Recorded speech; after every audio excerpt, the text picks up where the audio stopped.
Breaking news ಬರ್ತಾ ಇದೆ, ಬನ್ನಿ ನೋಡೋಣ.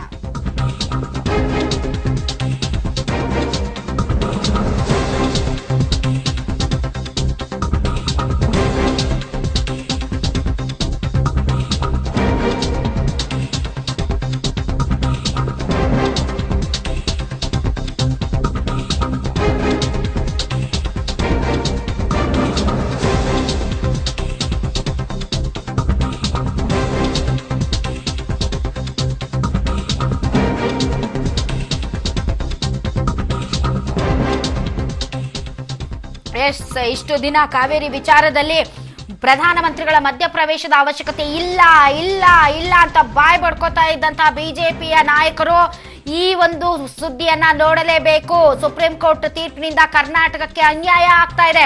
ಈ ಸಂದರ್ಭದಲ್ಲಿ ಬಿಜೆಪಿ ಸಂಸದರ ಅವಶ್ಯಕತೆ ಇದೆ. ರಾಜ್ಯದ 17 ಜನ ಬಿಜೆಪಿ ಸಂಸದರು ಏನ್ ಮಾಡ್ತಿದ್ದೀರಾ? ಇಲ್ಲಿಯವರೆಗೆ ಕರ್ನಾಟಕಕ್ಕೆ ಈ ರೀತಿಯಾದಂತಹ ಅನ್ಯಾಯ ಜರುಗ್ತಾ ಇದ್ರು ಕೂಡ ತುಟಿ ಬಿಟ್ಟಕ್ಕೆನ್ನದೆ ತಮ್ಮ ಬಿಲಗಳಲ್ಲಿ ತುಂಬಾ ಚೆನ್ನಾಗಿ ಬಚ್ಚಿಟ್ಟುಕೊಂಡಿರುವಂತಹ ಸಂಸದರು ಈಗೇನ್ ಹೇಳ್ತೀರಾ? ಕೂಡಲೇ ಪ್ರಧಾನಿ ಮೋದಿ ಮಧ್ಯಪ್ರವೇಶಕ್ಕೆ ಮನವೊಲಿಸಿ, ಈಗಲಾದ್ರೂ ಎದ್ದೇಳಿ ಎಚ್ಚರಗೊಳ್ಳಿ. ಎಲ್ಲರೂ ನಿಮ್ಮ ವಿರುದ್ಧ ಆಕ್ರೋಶವನ್ನು ವ್ಯಕ್ತಪಡಿಸ್ತಾ ಇದ್ದಾರೆ. ಕಾವೇರಿ ಹೋರಾಟಕ್ಕೆ ನೀವು ಕೂಡ ಈಗ ಭಾಗವಹಿಸಬೇಕು. ಕಾವೇರಿ ಉಳಿಸಿ, ಕರ್ನಾಟಕದ ಹಿತ ಕಾಪಾಡಿ. ಮೊದಲು ನೀವು ಕರ್ನಾಟಕದ ಜನ ಮತ್ತು ಈ ನಾಡು ನುಡಿ ಜಲ ಭಾಷೆಗೋಸ್ಕರ ನಿಮ್ಮ ಹೃದಯ ಮಿಡಿಯಬೇಕೆ ಹೊರತು ನಿಮ್ಮ ಪಾರ್ಟಿ, ನಿಮ್ಮ ಹೈಕಮಾಂಡ್, ನಿಮ್ಮ ನಾಯಕರ ಪರವಾಗಿ ಬ್ಯಾಟಿಂಗ್ ಮಾಡಿಕೊಂಡು ಕರ್ನಾಟಕದ ಹಿತಾಸಕ್ತಿಯನ್ನ ಕಡೆಗಣಿಸೋದಲ್ಲ. ರಾಜ್ಯದ 17 ಜನ ಬಿಜೆಪಿ ಸಂಸದರು ಈಗಲಾದ್ರೂ ಎಚ್ಚೆತ್ತುಕೊಳ್ಬೇಕು. ಯಾಕೆಂದ್ರೆ ಕಾವೇರಿ ನಿರ್ವಹಣಾ ಮಂಡಳಿ ಮತ್ತು ನೀರು ನಿಯಂತ್ರಣ ಸಮಿತಿ ರಚನೆ ಆಗಬೇಕು ಅಂತ ಜಯಲಲಿತಾ ಖುದ್ದು ಪ್ರಧಾನಿಗಳಿಗೆ ಮನವಿ ಮಾಡಿದಂತಹ ಸಂದರ್ಭದಲ್ಲಿ ನಿಯೋಗ ಹೋದಾಗ ಪ್ರಧಾನಿಗಳು ಈ ಕಾವೇರಿ ವಿಚಾರವನ್ನ ಯಾರು ಕೂಡ ರಾಜಕೀಯಕ್ಕೆ ಬಳಸಿಕೊಳ್ಳಬಾರದು, ಸರ್ವಪಕ್ಷ ನಿಯೋಗಕ್ಕೆ ಅವರು ಒಂದು ಭರವಸೆಯನ್ನ ಕೊಟ್ಟರು. ಕಾವೇರಿ ನಿರ್ವಹಣಾ ಮಂಡಳಿ ಪ್ರಸ್ತಾಪವೇ ಕೇಂದ್ರ ಸರ್ಕಾರದ ಮುಂದಿಲ್ಲ ಅಂತ.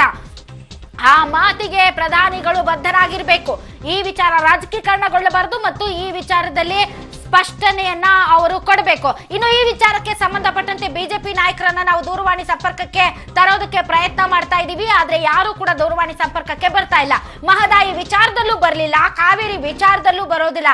ಅಫ್ಕೋರ್ಸ್ ರಾಜ್ಯ ಸರ್ಕಾರ ತನ್ನ ವಾದವನ್ನ ಮಂಡಿಸುವಲ್ಲಿ ವಿಫಲರಾಗಿರಬಹುದು. ನಾರಿಮನ್ ಅವರು ಉಗ್ರ ಪ್ರತಾಪವನ್ನ ಸುಪ್ರೀಂ ಕೋರ್ಟ್ ನಲ್ಲಿ ತೋರಿಸಿದ್ರು ಕೂಡ ಅವರು ಮಂಡಿಸಿದ ಯಾವುದೇ ವಾದವನ್ನ ಕೋರ್ಟ್ ಪರಿಗಣಿಸದೇ ಇದ್ದಂತಹ ಸಂದರ್ಭದಲ್ಲಿ ಇನ್ನೇನು ತಲೆ ಕಡಿದು ಇಡಬೇಕಾಗಿತ್ತ ಅನ್ನುವಂತಹ ಒಂದು ಮಾತುಗಳು ಕೂಡ ಕೇಳಿ ಬರ್ತಾ ಇದೆ. ಇಂತಹ ಸಂದರ್ಭದಲ್ಲಿ ಎಲ್ಲಾ ದಾರಿಗಳು ಈಗ ಮುಚ್ಚಿ ಹೋಗಿರುವಾಗ ಪ್ರಧಾನಿಗಳ ಮಧ್ಯ ಪ್ರವೇಶದಿಂದ ಕಾವೇರಿಯ ಹಿತ ಕಾಪಾಡೋದಕ್ಕೆ ಸಾಧ್ಯ. ಈಗಲಾದ್ರೂ ಕರ್ನಾಟಕದ ಸಂಕಷ್ಟವನ್ನ ಪ್ರಧಾನಿಗಳಿಗೆ ಅರ್ಥ ಮಾಡಿಸಬೇಕಾದಂತಹ ಅನಿವಾರ್ಯ ಸ್ಥಿತಿಯಲ್ಲಿ ಬಿಜೆಪಿ ಸಂಸದರಿದ್ದಾರೆ. ದಯವಿಟ್ಟು ಹೊರಬನ್ನಿ, ಮಾತನಾಡಿ. ಇಲ್ಲದಿದ್ರೆ ಜನ ನಿಮ್ಗೆ ತಕ್ಕ ಪಾಠವನ್ನ ಕಲಿಸಬೇಕಾಗುತ್ತೆ. ಆಲ್ ರೈಟ್, ಮೈಸೂರಿನಲ್ಲಿ ಯಾವ ರೀತಿ ಅಂತ ಪರಿಸ್ಥಿತಿ ಇದೆ, ಈ ಬಗ್ಗೆ ಹೆಚ್ಚಿನ ಡೀಟೇಲ್ಸ್ ಕೊಡೋದಕ್ಕೆ ಕೆಪಿ ನಾಗರಾಜ್ ನಮ್ಮೊಂದಿಗೆ ನೇರ ಸಂಪರ್ಕಕ್ಕೆ ಬಂದಿದ್ದಾರೆ.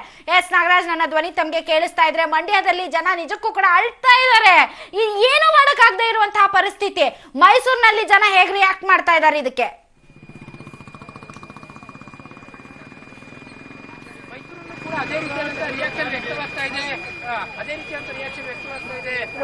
ನೇತೃತ್ವದಲ್ಲಿ ಮೈಸೂರಿನ ನ್ಯಾಯಾಲಯದ ಮುಂಭಾಗದಲ್ಲಿ ಪ್ರತಿಭಟನೆ ನಡೀತಾ ಇದೆ. ನಾನೀಗ ಅವ್ರ ಜೊತೆ ಮಾತಾಡ್ತೇನೆ. ಸರ್, ಆರಂಭದ ರಿಯಾಕ್ಷನ್ ಏನು ಸರ್? ಕರ್ನಾಟಕ ಪಾಲಿಗೆ ನಿಜವಾಗ್ಲೂ ಮರಣ ಶಾಸನ ಬರೆದಿದ್ದಾರೆ. ಸುಪ್ರೀಂ ಕೋರ್ಟ್ನ ತೀರ್ಪನ್ನು ನಾವು ಧಿಕ್ಕರಿಸ್ತೇವೆ. ಕರ್ನಾಟಕದ ರಾಜ್ಯದ ರೈತರನ್ನ ಕೊರಳು ಪಟ್ಟಿಗೆ ನೇಳನ್ನ ಹಾಕುವಂತ ತೀರ್ಪು ಇದು. ಯಾವುದೇ ಕಾರಣಕ್ಕೂ ಈ ತೀರ್ಪನ್ನು ಒಪ್ಪೋದಿಲ್ಲ. ಕುಡಿಯ ನೀರಿಗೂ ಬರ ಇರುವಂತಹ ಸನ್ನಿವೇಶದಲ್ಲಿ ತಮಿಳುನಾಡಿನ ಸಾಂಬಾ ಬೆಳೆಗೆ 50 TMC ನೀರನ್ನು ಸ್ಟಾಕ್ ಮಾಡಿರ್ತಕ್ಕಂಥ ಜನರಿಗೆ ಮತ್ತೆ ನೀರನ್ನು ಕೊಡಿ ಅಂತ ಪದೇ ಈ ಗಾಯದ ಮೇಲೆ ಬರೆ ಹಿಡಿದಂಗೆ ಈ ತೀರ್ಪನ್ನು ಕೊಡ್ತಕ್ಕಂಥದ್ದು ಸರಿಯಾದ ಕ್ರಮ ಅಲ್ಲ. ಮೊದಲನೇದಾಗಿ ಏನು ಜಯಲಲಿತಾ ಪರವಾಗಿ ವಾದ ಮಾಡಿರ್ತಕ್ಕಂಥ ವಕೀಲರು ಇವತ್ತು ಸುಪ್ರೀಂ ಕೋರ್ಟ್ ನಲ್ಲಿ ತೀರ್ಪನ್ನು ಕೊಡ್ತಕ್ಕಂಥದ್ದೇ ಸಂವಿಧಾನ ಬಾಹಿರ ಅಂತ ನಾನು ಹೇಳ್ತಾ ಇದ್ದೇನೆ. ಯಾಕೆಂದ್ರೆ ಅವರು ಒಬ್ಬ ಮುಖ್ಯಮಂತ್ರಿಯ ಪರವಾಗಿ ವಾದ ಮಾಡಿ ಅವರು ಅವತ್ತು ಕೇಸನ್ನು ಗೆದ್ದಿದ್ದಾರೆ. ಅವರ ಏಜೆಂಟ್ ರೀತಿಯಲ್ಲಿ ಕೆಲಸ ಮಾಡಿದ್ದಾರೆ. ಕಾವೇರಿ ಮೇಲ್ವಿಚಾರಣಾ ಸಮಿತಿಯನ್ನು ಕೂಡ ರಚನೆ ಮಾಡಬೇಕು ಅಂತ ಹೇಳ್ಬಿಟ್ಟು ಅಲ್ಲಿಗೆ ನಮಗೆ KRS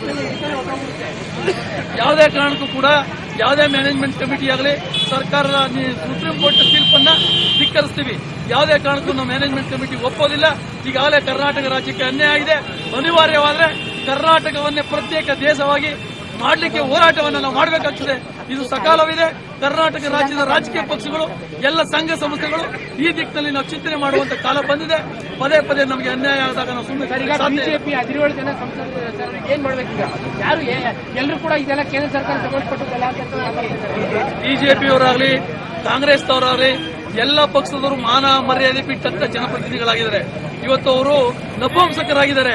ಅವರಿಗೆ ಮಾತಾಡಲಿಕ್ಕೆ ವಾಯ್ಸೇ ಇಲ್ಲ. ಒಬ್ಬರು ಕೂಡ ಕಳೆದ 2 ತಿಂಗಳಿಂದ ಹೋರಾಟ ನಡೀತಿದ್ರು ಕೂಡ ಒಬ್ಬರು ಬಾಯಿ ಬಿಟ್ಟು ಮಾತಾಡುವಂತ ತಾಕತ್ತು ಉಳಿಸಿಕೊಂಡಿಲ್ಲ. ಇವ್ರಿಗೆ ನೈತಿಕತೆನೇ ಇಲ್ಲ. ಇವರೆಲ್ಲ ರಾಜೀನಾಮೆ ಕೊಟ್ಟು ಬಂದ್ರೆ ಈ ರಾಜ್ಯದ ಸ್ಥಿತಿ ಉದ್ಧಾರ ಆಗ್ತದೆ, ಕೇಂದ್ರ ಸರ್ಕಾರಕ್ಕೆ ಮನವರಿಕೆ ಆಗ್ತದೆ. ಇಲ್ಲ ಅಂತ ಹೇಳಿದ್ರೆ ನಾಟಕೀಯವಾದ ಭಾಷಣ ಮಾಡ್ಕೊಂಡು ನಾವು ನಿಮ್ ಪರ ಅಂತ ಹೇಳೋದು ಅರ್ಥ ಇಲ್ಲ. ಬಿಜೆಪಿಯವರು ಅಷ್ಟೇ ತಕ್ಷಣವೇ ತಮ್ಮೆಲ್ಲ 19 ಜನ ಎಂಪಿಗಳ ರಾಜೀನಾಮೆಯನ್ನು ಕೊಡಿಸಿ, ಆಗ ಮಾತ್ರ ನಿಮಗೆ ರಾಜ್ಯದ ಬಗ್ಗೆ ಇರ್ತಕ್ಕಂಥ ಕಾಳಜಿಯನ್ನ ಮೆಚ್ಚುತ್ತೇವೆ. ಮಹದಾಯಿನಲ್ಲಿ ನೀರಿನ ಹೋರಾಟದಲ್ಲೂ ಕೂಡ ಅನ್ಯಾಯ ಮಾಡಿದ್ದಾರೆ, ಕಾವೇರಿ ನೀರಿನ ಹೋರಾಟದಲ್ಲೂ ಅನ್ಯಾಯ ಮಾಡ್ತಾ ಇದ್ದಾರೆ. ಎಲ್ಲ ಎಂಪಿಗಳು ಕಣ್ಣು ಮುಚ್ಚಿಕೊಂಡು ನಪುಂಸಕರ ರೀತಿಯಲ್ಲಿ ಕೆಲಸ ಮಾಡ್ತಾರೆ. ನಾಚಿಕೆ ಇಲ್ಲದ ಎಂಪಿಗಳು ಎಂಎಲ್ಎಗಳೇ, ನೀವೆಲ್ಲ ರಾಜ್ಯದ ಜನರ ಹಿತವನ್ನ ಗಮನಿಸ್ತಾ ಇಲ್ಲ. ರಾಜ್ಯದ ಜನರನ್ನ ಸೂಲಿಗೆ ಮಾಡುವಂತ ಕೆಲಸವನ್ನ ಮಾಡ್ತಾ ಇದ್ರಿ.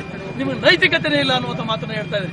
ರಾಧಾ, ಸ್ಪಷ್ಟವಾಗಿ ಇದು ರೈತರ ಆಕ್ರೋಶ ಏನು ಅಂದ್ರೆ ಬಿಜೆಪಿ ಸಂಸದರಿರ್ಬೋದು, ಕಾಂಗ್ರೆಸ್ನ ಸಂಸದರಿರ್ಬೋದು, ಜೆಡಿಎಸ್ನ ಸಂಸದರಿರ್ಬೋದು, ಯಾರಿಗೂ ಕೂಡ ಈ ರಾಜ್ಯದ ಮೇಲೆ ಕಳಕಳಿ ಇಲ್ಲ. ಆ ಕಾರಣಕ್ಕೋಸ್ಕರವಾಗಿ ಅವರೆಲ್ಲರೂ ಕೂಡ ರಾಜೀನಾಮೆ ಕೊಡಬೇಕು. ಜೊತೆಗೆ ಈ ಒಂದು ವೇಳೆ ಈ ಸಮಸ್ಯೆಯನ್ನು ಪರಿಹಾರ ಆಗದಿದ್ರೆ ಪ್ರತ್ಯೇಕ ದೇಶವನ್ನಾಗಿ ನಮ್ಮನ್ನು ಘೋಷಣೆ ಮಾಡಬೇಕು ಅನ್ನೋ ಆಕ್ರೋಶದ ಮಾತುಗಳನ್ನ ರೈತರು ವ್ಯಕ್ತಪಡಿಸ್ತಾ ಇರುವಂತಹದ್ದು. ರಾಧಾ, ಆಲ್ ರೈಟ್, ಮೈಸೂರಿನಲ್ಲಿ ಯಾವ ರೀತಿ ಅಂತ ಪ್ರತಿಕ್ರಿಯೆ ಬರ್ತಾ ಇದೆ ಅನ್ನೋದ್ರ ಬಗ್ಗೆ ಹೆಚ್ಚಿನ ಡೀಟೇಲ್ಸ್ ಅನ್ನ ನಾನು ನಿಮ್ಮ ಹತ್ರ ಮತ್ತೆ ಪಡ್ಕೊಳ್ತೀನಿ. ನಾಗರಾಜ್, ಇದೀಗ ಮತ್ತೊಂದು ಬ್ರೇಕಿಂಗ್ ನ್ಯೂಸ್ ಬರ್ತಾ ಇದೆ.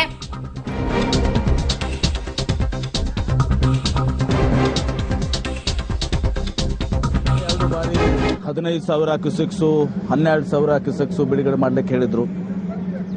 ಈಗ ಸುಪ್ರೀಂ ಕೋರ್ಟ್ಗೆ ನಾವು ಗಮನಕ್ಕೆ ತಂದಾಗೂ ಕೂಡ ನಮ್ಮಲ್ಲಿರುವಂಥದ್ದು ಕೇವಲ ಕುಡಿಯುವ ನೀರು ಮತ್ತು ಸೂಪರ್ವೈಸರ್ ಕಮಿಟಿಗೆ ತಾವೇ ರೆಫರ್ ಮಾಡಿದಿರಿ ಅನ್ನುವ ಮಾತನ್ನ ಕೂಡ ಹೇಳಿದ್ವಿ. ಒಂದು ಎಕ್ಸ್ಪರ್ಟ್ ಬಾಡಿ ಅನ್ನೋದು ಕೂಡ ಹೇಳಿದಾಗಿದೆ. ಇಂಥ ಸಂದರ್ಭದಲ್ಲಿ ನಾವು ಅಂದರೆ ಮುಖ್ಯಮಂತ್ರಿಗಳು, ಕ್ಯಾಬಿನೆಟ್ಟು ಹಾಗೂ ಸಂಪೂರ್ಣವಾದಂಥ ನಮ್ಮ ರಾಜ್ಯ ಒಂದು ನಿಲುವನ್ನು ತೆಗೆದುಕೊಳ್ಬೇಕಾಗ್ತದೆ. ಆ ದಿಶೆಯಲ್ಲಿ ಮುಖ್ಯಮಂತ್ರಿಗಳು, ಕ್ಯಾಬಿನೆಟ್ ಮತ್ತು ರಾಜ್ಯ ಈ ಸುಪ್ರೀಂ ಕೋರ್ಟ್ ಏನು ಆದೇಶ ನೀಡಿದೆ ಇದರ ಬಗ್ಗೆ ಪರಾಮರ್ಶೆ ಮಾಡಿ ನಿರ್ಣಯವನ್ನು ತೆಗೆದುಕೋತಾರೆ.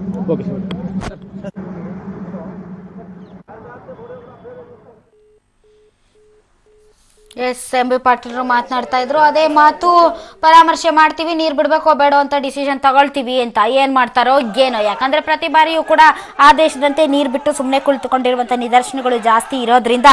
ಆದ್ರೆ ಈ ಬಾರಿ ಮಾತ್ರ ತುಂಬಾನೇ ಡೇಂಜರಸ್ ಸಿಚುವೇಶನ್, ತುಂಬಾ ಗಂಭೀರವಾದಂತಹ ಪರಿಸ್ಥಿತಿಯಲ್ಲಿ ನಾವಿರೋದ್ರಿಂದ ಮುಖ್ಯಮಂತ್ರಿಗಳು ತೆಗೆದುಕೊಳ್ಳುವಂತಹ ನಿರ್ಧಾರ ನಿಜಕ್ಕೂ ಕೂಡ ಜನರ ಒಂದು ಭಾವನೆಗಳಿಗೆ ಹತ್ತಿರವಾಗಿರುತ್ತೆ. ಹೀಗಾಗಿ ಮುಖ್ಯಮಂತ್ರಿಗಳು ಒಂದು ಸರಿಯಾದ ತೀರ್ಮಾನ ತೆಗೆದುಕೊಳ್ಳಬೇಕಂತ ಸಂದರ್ಭ ಇದೆ.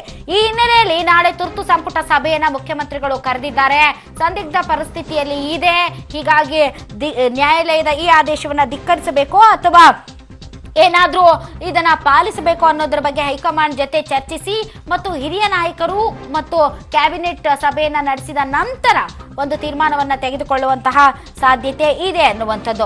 ಏನೇ ಆಗಲಿ ರಾಜ್ಯದ ಜನ ಸೇರಿದಂತೆ ರೈತ ಮುಖಂಡರು ಮತ್ತು ಪ್ರತಿಪಕ್ಷದ ನಾಯಕರುಗಳು ಹೇಳೋದು ಇದೆ, ಸುಪ್ರೀಂ ಕೋರ್ಟ್ ತೀರ್ಮಾನವನ್ನ ರಾಜ್ಯ ಸರ್ಕಾರ ಧಿಕ್ಕರಿಸಬೇಕು. ಬಂಡವಾಳ ಹಾಕಿ ಡ್ಯಾಂ ಕಟ್ಟಿರೋದು ನಾವು, ಪದೇ ಪದೇ ಸುಪ್ರೀಂ ಕೋರ್ಟ್ ನಮ್ಮ ಮೇಲೆ ಸವಾರಿ ಮಾಡ್ತಾ ಇದೆ. ಕಾವೇರಿ ನಿರ್ವಹಣಾ ಮಂಡಳಿ ಏನಾದ್ರೂ ನಿರ್ಮಾಣ ಆದ್ರೆ ಕರ್ನಾಟಕಕ್ಕೆ ಮಾರಕ ಆಗುತ್ತೆ. ಸಿಎಂ ಸಿದ್ದರಾಮಯ್ಯನವರು ನೀರು ಬಿಡದೆ ತಮ್ಮ ಕುರ್ಚಿಯನ್ನ ತ್ಯಾಗ ಮಾಡಿ ಹೀರೋ ಆಗ್ಬೇಕು. ಕಾಂಗ್ರೆಸ್ ಬಿಜೆಪಿ ಅವರಿಗೆ ಮಾನ ಮರ್ಯಾದೆ ಇದ್ರೆ, ಅದರಲ್ಲೂ ಕೂಡ ಬಿಜೆಪಿಯ ರಾಜ್ಯದ ಸಂಸದರಿಗೆ ಕಾಳಜಿ ಇದ್ರೆ, ಅವರು ಕರ್ನಾಟಕದ ಗಾಳಿಯನ್ನ ಸೇವಿಸ್ತಾ ಇದ್ರೆ, ಅವ್ರಿಗೆ ಸ್ವಲ್ಪ ಆದ್ರೂ ಕರ್ನಾಟಕ ಜನರ ಋಣ ಅನ್ನೋದಿದ್ರೆ ಈ ಕೂಡಲೇ ಪ್ರಧಾನಿಗಳ ಮೇಲೆ ಒತ್ತಡ ಹೇರಬೇಕು.